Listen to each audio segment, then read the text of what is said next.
Le Salon Histoire de lire à Versailles, c'était ce week-end, les 20 et 21 novembre. Cet événement phare de la ville met en lumière l'histoire, cette science humaine accessible à tous. Pour sa 14e édition, des débats, des conférences ou encore des rencontres avec des auteurs étaient proposés. Regardez.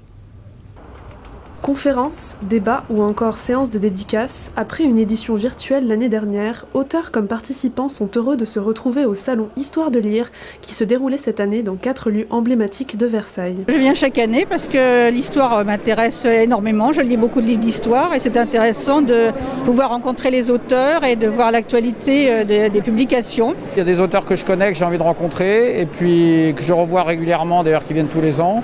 Et puis c'est l'occasion aussi de découvrir des livres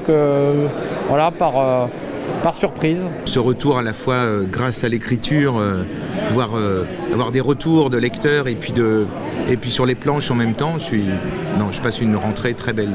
Le Salon Histoire de lire, c'est une manifestation qui a lieu depuis une quinzaine d'années à Versailles, dans la mairie, dans l'hôtel du département, à la préfecture, dans plusieurs lieux de la ville. Et s'y rassemblent environ 150-180 auteurs avec un point commun qui est l'histoire. Lecteurs passionnés ou simples curieux, le salon s'est attiré un large public.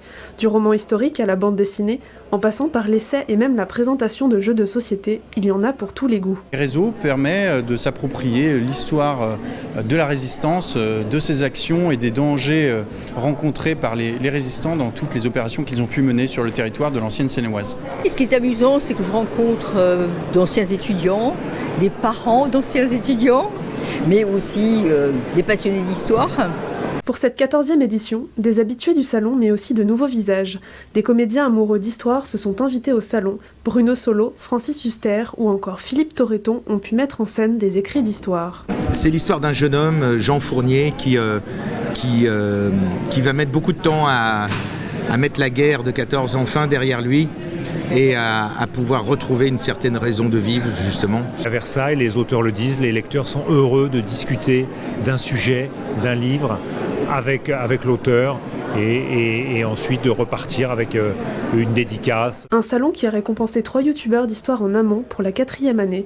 De quoi se mettre à la page pour un salon qui entend toucher un public encore plus jeune dans les années à venir.